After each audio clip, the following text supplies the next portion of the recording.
दुनिया के जाने माने इन्वेस्टर्स और ऑथर में से एक J.L. कॉलिंस चाहते थे कि उनकी बेटी के पास उन्हीं की तरह एक अच्छी और बेहतर फाइनेंशियल एजुकेशन और समझ हो। इसके लिए उन्होंने अपनी बेटी से बात की और उसे फाइनेंशियल एजुकेशन लेने के लिए कन्विंस करने लगे। मगर उनकी डॉटर ने एक ऐसी बात कही जिसने ऑथर की पूरी थॉट प्रोसेस को ही बदल कर रख दिया। ऑथर से उनकी बेटी ने कहा कि पापा, मैं जानती हूँ कि पैसा एक इंसान की लाइफ में कितना बड़ा रोल प्ले करता है, लेकिन मैं नहीं चाहती कि मैं जीवन भर हर टाइम बस पैसों के बारे में ही सोचती रहूं। इस बात ने ऑथर को सोचने पर मजबूर कर दिया। वे सोचने लगे कि बात तो बिल्कुल ठीक कही है। आखिर कब तक कोई इंसान एक ही चीज के बारे में सोचता रहेगा और उसके पीछे भागता रहेगा? ऐसे तो वो अपनी लाइफ को कभी एंजॉय ही नहीं कर पाएगा।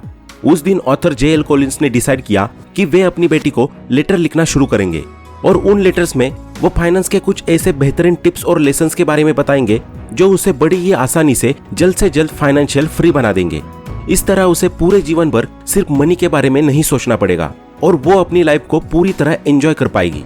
लेटर का सिलसिला शुरू हो चुका था। ऑथर उसे हर मंथ एक लेटर भेजने लगे। एक बार वो लेटर लिखकर उसे अपनी बेटी को भेजने के लिए पोस्ट करने जा रहे थे कि तभी अचानक उनके एक फ्रेंड उन्हें रास्ते में मिल गए। उन्होंने पूछा कि वो कहाँ जा रहे हैं, तो ऑथर ने उन्हें बताया कि वे अपनी बेटी को इस लेटर के थ्रू फाइनेंशियल एजुकेशन देने का ट्राई कर रहे हैं और अभी वे इसे पोस्ट करने जा रहे हैं। उनके फ्रेंड ने उनसे पूछा कि क्या वो ये लेटर पढ़ सकते हैं, तो ऑथर ने जवाब देते हुए कहा ऑफ कोर्स, और लेटर उनके हाथ में थमा दिया। उनके दोस्त ने उस लेटर को पढ़ना शुरू किया तो उन्हें वो बड़ा ही इंटरेस्टिंग लगा। उन्होंने J.L. कॉलिंस से कहा कि इन लेटर्स को आपको बुक के रूप में लिखना चाहिए। ये तो बहुत ही ज्यादा इंपॉर्टेंट है किसी भी व्यक्ति के जीवन को जल्द से जल्द फाइनेंशियली फ्री बनाने के लिए। Author J.L. कॉलिंस ने अपने दोस्त की बात मान ली और उन्होंने उन लेटर्स को एक बुक के रूप में कंपाइल कर दिया। उस बुक का टाइटल है the simple path to wealth. इस बुक में J.L. कॉलिंस ने बाकी ऑथर्स की तरह फाइनेंस की थ्योरीज के बारे में न बात करके एक पिता जैसे अपने बच्चों को समझाता है उस तरीके से बहुत ही सिंपल वर्ड्स में समझाने की कोशिश की है। ये बुक न्यूयॉर्क टाइम्स की बेस्ट सेलिंग बुक रही है। तो दोस्तों, आइए जानते हैं इस वीडियो में ऑथर J.L. कॉलिंस के द्वारा दिए गए फाइनेंशियल लेसन्स के बारे में।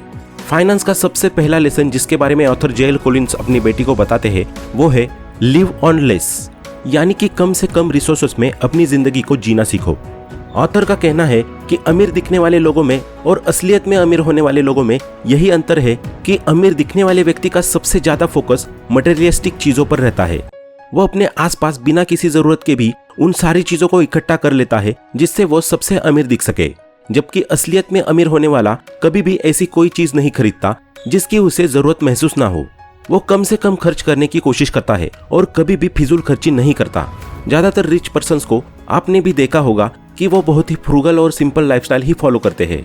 वे ब्रांड्स और दिखावे पर फोकस करने के बजाय अपने काम और ग्रोथ पर फोकस करते हैं। इसका सबसे बेस्ट एग्जांपल है रतन टाटा सर, जो इतना सब कुछ होने के बावजूद भी, इतना पैसा होने के बावजूद भी एक बहुत ही सिंपल लाइफस्टाइल जीते हैं। वे आज भी अपनी कंपनी से बस एक मिनिमल सैलरी लेते हैं और उसी से अपने सारे डेली एक्सपेंसेस चलाते हैं। यहाँ तक कि वे रहते भी एक बहुत ही सिंपल से घर में हैं। दूसरा एग्जाम्पल है हमारे पास माइक टाइसन का, जो एक बहुत ही सक्सेसफुल बॉक्सर और स्पोर्ट्स पर्सन है। एक टाइम पर उनके पास मिलियंस में पैसा था, लेकिन दिक्कत ये थी कि उनका अपने खर्चों पर कंट्रोल नहीं था। वे अपने डेली नीड्स पर ही इतना सारा पैसा खर्च कर देते थे कि उस पैसे को इन्वेस्ट करके कोई भी व्यक्ति आसानी से मिलियनेयर बन जाए। यही कारण था कि वे ज्यादा दिनों तक अमीर व्यक्तियों में शुमार नहीं रह पाए और जल्द ही अपनी फिजूल खर्चे के कारण दिवालिया हो गए। ऑथर का मानना है कि अमीर बनने में और अमीर बने रहने में जमीन आसमान का फर्क है। इस दुनिया में कोई भी व्यक्ति अमीर बन सकता है, लेकिन हमेशा के लिए अमीर बने रहना केवल उसी व्यक्ति के लिए संभव है जो अपने पैसे और खर्चों को मैनेज करना जानता हो। ऑथर कहते हैं पैसा आपका गुलाम होता है, न कि आप पैसे के।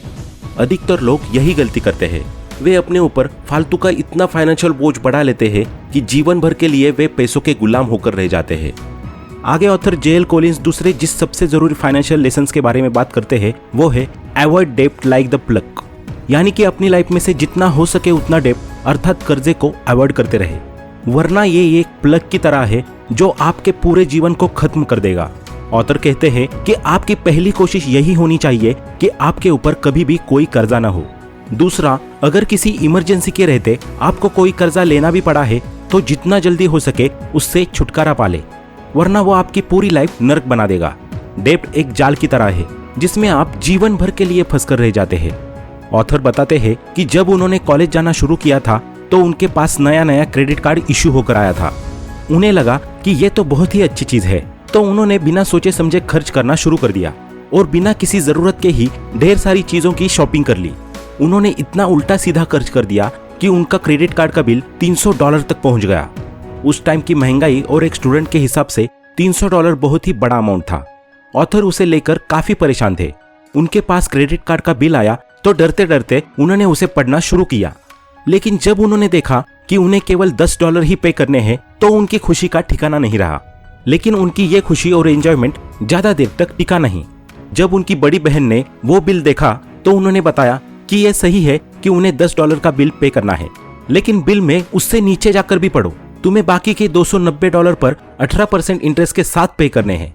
ये सुनकर ऑथर के होश उड़ गए। वे तो क्रेडिट कार्ड को बहुत ही अच्छी चीज समझ रहे थे, लेकिन ये तो कंपनीज उनके और उनके जैसे कस्टमर्स के साथ धोखा कर रही है।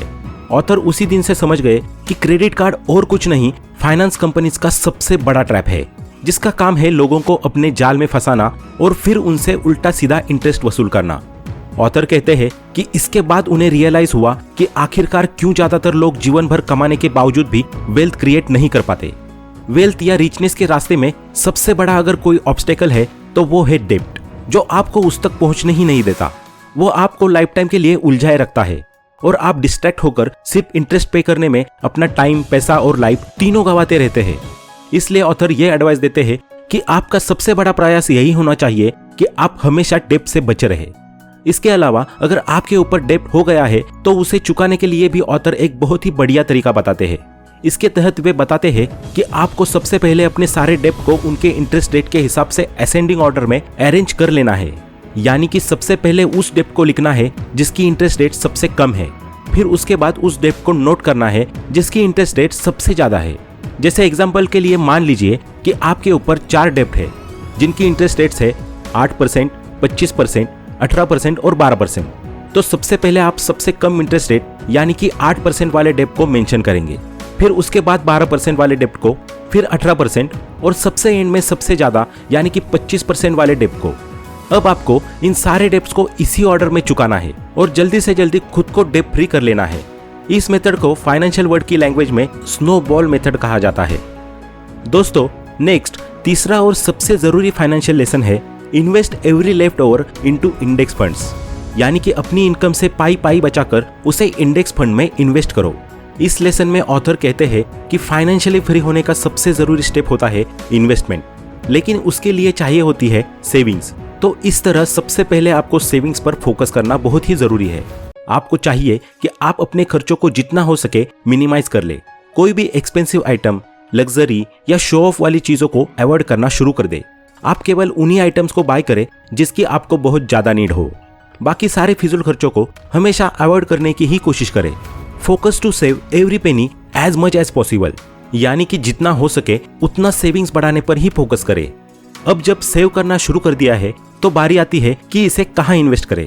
अब ज्यादातर लोग इस पैसे को या तो अपने सेविंग्स अकाउंट में डाल देते हैं या फिर कोई फिक्स डिपॉजिट कर देते हैं, लेकिन इससे होता क्या है? कुछ नहीं। आपको साल दर साल थोड़ा सा इंटरेस्ट मिल जाता है जो एक्चुअल में बहुत ही कम होता है। ऑथर कहते हैं कि इन्वेस्टमेंट का दूसरा ऑप्शन जो काफी लोगों के दिमाग में आता है वो है शेयर या स्टॉक मार्केट में ट्रेडिंग करने का। लेकिन इसके साथ प्रॉब्लम ये आती है कि लोग डिसाइड तो कर लेते हैं कि उन्हें ट्रेडिंग करनी है, लेकिन उन्हें मार्केट की नॉलेज बिल्कुल भी नहीं होती। अगर किसी को थोड़ा बहुत मार्केट के बारे में पता भी है तो वो इतना नहीं कि ट्रेडिंग से वो एक रिच या सक्सेसफुल पर्सन बन जाए। अधिकतर लोग ट्रेडिंग में अपना पैसा गवा ही देते हैं, कमा तो कुछ नहीं पाते। और इसका सबसे बड़ा रीजन है ट्रेडिंग में रेगुलर एनालिसिस की बहुत ही जरूरत होती है, जो बहुत सारा डिसिप्लिन और रिसर्च मांगता है। ये डिसिप्लिन और रिसर्च हर रोज फॉलो करना हर किसी के बस की बात नहीं होती। लोग एक ही प्रोसेस से हर रोज गुजरते हुए एग्जॉस्ट हो जाते हैं और जैसे ही मार्केट ऊपर नीचे होती है वे हड़बड़ी में अपना सब कुछ सेल करके निकल लेते हैं, फिर चाहे उन्हें कितना ही घाटा क्यों ना हो जाए। इसलिए ऑथर इन्वेस्टमेंट के सबसे सेफ ऑप्शन के बारे में बात करते हैं जो है इंडेक्स फंड। वे कहते हैं कि इंडेक्स फंड एक ऐसी जगह है जहां आपको रोज रोज दिमाग लगाने की और एनालिसिस करने की कोई जरूरत नहीं है। इंडेक्स फंड में आप मेंटली फ्री होकर बड़ी ही आसानी से इन्वेस्ट कर सकते हैं और वो भी लॉन्ग टर्म के लिए, और बदले में आपको आने वाले टाइम पर इतना रिटर्न भी मिल जाता है कि आप पूरे तरीके से फाइनेंशियली फ्री हो जाते हैं। दरअसल इंडेक्स फंड एक ऐसा ग्रुप होता है जिसके अंडर गवर्नमेंट टॉप की 50 कंपनीज को शामिल करती है।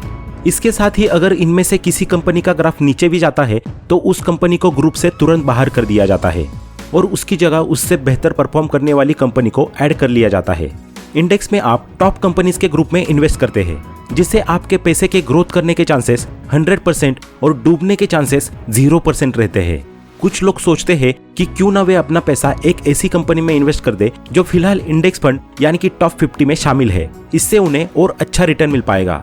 ये अप्रोच बहुत ही गलत है क्योंकि इसमें रिस्क बहुत ज्यादा है। मान लीजिए आपने अपना सारा पैसा उस कंपनी में इन्वेस्ट कर दिया और आने वाले समय में वो कंपनी अपनी परफॉर्मेंस की वजह से इंडेक्स फंड से बाहर हो गई, तो आपकी तो जीवन भर की कमाई ऐसे ही डूब जाएगी। दोस्तों, स्टॉक मार्केट में सिर्फ आप इंडियन स्टॉक्स में ही नहीं बल्कि यूएस स्टॉक्स में भी इन्वेस्ट कर सकते हैं, और वो भी छोटे से छोटा अमाउंट, क्योंकि यहाँ पर आप एक स्टॉक्स के कुछ % भी खरीद सकते हैं, जैसे 10%, 20%, जो भी आप चाहे। साथ ही यूएस स्टॉक्स में इन्वेस्ट करने का ये भी फायदा होता है कि जब भी यूएस की करेंसी यानी कि डॉलर इंडियन करेंसी रुपए के मुकाबले मजबूत होगा तो आपका इन्वेस्टमेंट भी इंडियन करेंसी में उतना ही बढ़ता जाएगा। तो दोस्तों, स्टॉक मार्केट में पैसों को इन्वेस्ट करने के लिए डीमैट अकाउंट की जरूरत होती है। अगर आपने अभी तक अपना डीमैट अकाउंट ओपन नहीं किया तो अभी ही कर लीजिए, वो भी इंडिया के सबसे ट्रस्टेड ब्रोकर के साथ। आपको फ्री में डीमैट अकाउंट ओपन करने की लिंक डिस्क्रिप्शन बॉक्स और फर्स्ट कमेंट में मिल जाएगी। तो दोस्तों, आज के इस वीडियो में इतना ही। आशा करता हूं कि आपको ये वीडियो पसंद आया होगा। अगर आपको ये वीडियो पसंद आया हो तो लाइक करें और ऐसे ही वैल्यूएबल वीडियोस को देखने के लिए हमारे चैनल को सब्सक्राइब करें। आपका कीमती समय देने के लिए धन्यवाद। Thanks for watching.